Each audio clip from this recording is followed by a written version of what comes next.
Some aspects of the CBS sitcom will feel dated to new audiences, but its sensibility might help it speak to this particular moment in time. After relegating its zombie shows, Star Trek Discovery and Jordan Peele's upcoming Twilight Zone revival, to its digital-only hub, CBS announced Wednesday that it's officially getting into the big-name reboot game with new episodes of Murphy Brown, which will air on CBS proper during the 2018-2019 season. Original star Candice Bergen is set to reprise her old role as a scrappy anchor and investigative journalist with little patience for just about anything. As with most TV revivals, the news was met with a mixture of excitement and skepticism, but if done well, this particular workplace comedy could be one of the most appropriately timed reboots yet. In some ways, this show was actually built for 2018. This year will mark the 20-year anniversary of the show's finale, and the 30-year anniversary of its premiere.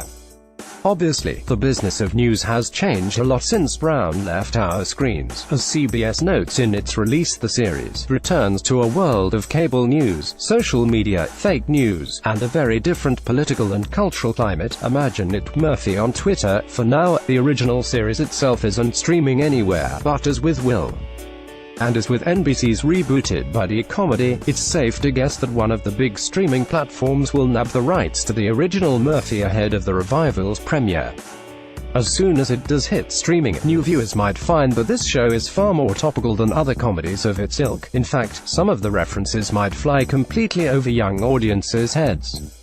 Especially in its later seasons, Murphy Brown was known for humorous name-dropping. Sometimes there would be a deeper joke, but other times, the reference itself basically was the joke. The show's reputation has become inextricably linked to that habit. Even Family Guy has lampooned it. But that sharp emphasis on the current might be a strength in 2018. The new Will, in fact, openly sparring with politicians, is an integral part of the show's legacy. Perhaps its most famous installment came in Season 4, after Dan Quayle cited the series as evidence of America's moral degradation, saying that Brown's decision in the show to have a child out of wedlock mocked the importance of fathers. The show's writers managed to incorporate the vice president's speech into the series itself during its next season premiere, allowing Brown to respond in an episode mockingly titled "You Say Potato, I Say Potato," a reference to Quayle infamously misspelling the word potato during a visit to a school. While some might argue that attacking my status as a single mother was nothing more than a cynical bit of election year posturing, I'd prefer to give the vice president the benefit of the doubt, Murphy said then. These are difficult times for our country, and in searching for the causes of our social ills, we could choose to blame the media, or the Congress, or an administration that's been in power for 12 years. Or we could blame me.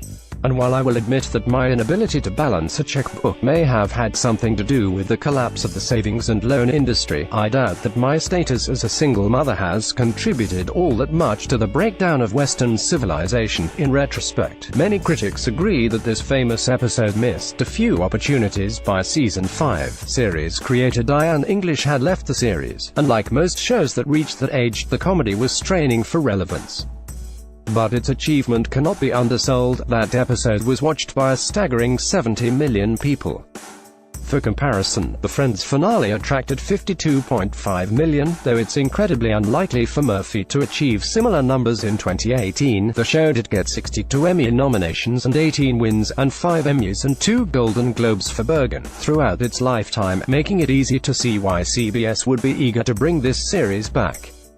Especially encouraging is the fact that this time around, English will return as a writer-executive producer, with Bergen serving as an EP alongside her. Going forward, one of the series' main objectives, apart from making sure its writing really sinks its teeth into the frenzied news cycle, will have to be updating its cast. As The Hollywood Reporter's Daniel Feinberg pointed out on Twitter at the time of the revival announcement, the original series' roster was extremely white.